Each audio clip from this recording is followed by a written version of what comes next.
Baie welkom by die voorlesing van die Afrikaanse Sabbatskoolles vir blindes en swaarsiendes.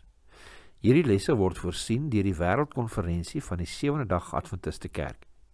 Die voorlesing van die les word aan u gebring deur SSL in samewerking met Adventiste Wêreldradio Afrikaans en word voorgeles deur Marlena Nel.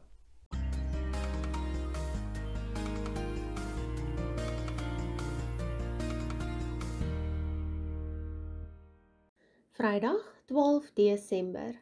Kom ons open met gebed. Liewe Vader, ons sê vir U vreeslik baie dankie dat U ons deur hierdie week gelei het met hierdie week se studies. Liewe Vader, waar ons nog gaan afsluit met die vraag, laat U wil asseblief geskied. Ons bid dit in Jesus naam alleen. Amen. Vir verdere studie, lees die volgende gedeelte uit Ellen G. White se geskrifte The Division of Canaan, bladsy 517 tot 520 in Patriarge en Profete.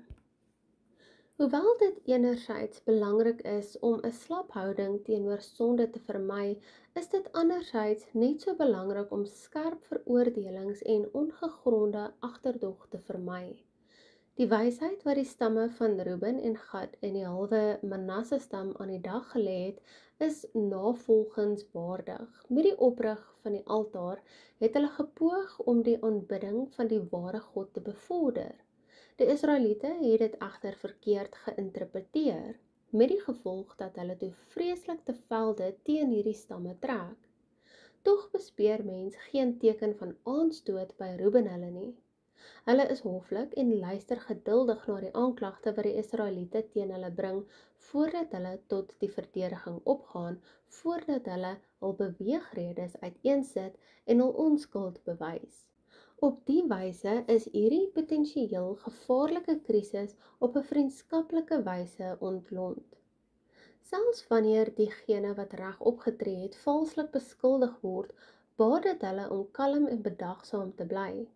God is bewus van elke liewe situasie waarin mense ons verkeerd verstaan en ons doen en late waninterpreteer. Hierdie probleme kan ons egter in sy hande laat. Elkeen wat hul vertroue in die Here stel, kan met 'n geruste hart weet dat die Here ons gewis van alle blaam sal suiwer. Die Here soek totdat die volle waarheid aan die lig kom, net soos hy gesoek totdat hy die skuldige Agan gevind het. Elkeen wat deur die Gees van Christus aangedryf word, sal beskik oor die soort welwillendheid wat van die grootste geduld en goedgunstigheid getuig. Dit is die wil van God, dat eenheid en broederlike liefde onder sy kinders moet heers. Let op Christus se gebed voor sy kruisiging, dat sy disippels een moet wees, net soos hy een met die Vader is, sodat die wêreld kan glo dat God hom gestuur het. Hierdie hartroerende en wonderlike gebed bly deur die eeue heen dieselfde, tot in die hede. In daardie gebed voeg Jesus by, in Johannes 17 vers 20, Nuwe Afrikaanse Bybel, ek bid egter nie net vir hulle nie, maar ook vir die wat deur hulle woorde tot geloof in my sal kom. Johannes 17 vers 20. Hoewel ons nie 'n enkele Bybelbeginsel moet prysgee nie, moet ons voortdurend strewe om hierdie verhewe eenheid te bereik. Ellen G. White, Patriarge en Profete, bladsy 519 tot 520. Vraag vir bespreking. Vraag nommer 1.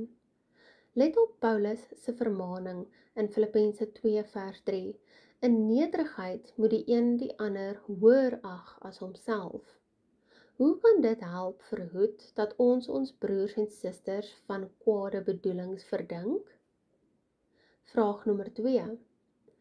Vanweë die verlede se foute en flaters ooreageer 'n mens dikwels wanneer 'n situasie opduik. Hoe so? En hoe kan ons hierdie neiging vermy? Vraag nommer 3.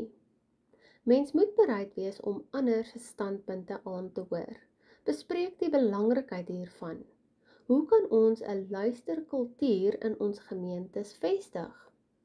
Ons lees Jakobus 1 vers 19. So dan, my geliefde broeders, elke mens moet gou wees om te hoor, stadig om te praat, stadig om toornig te word. Jakobus 1 vers 19. Vraag nommer 4.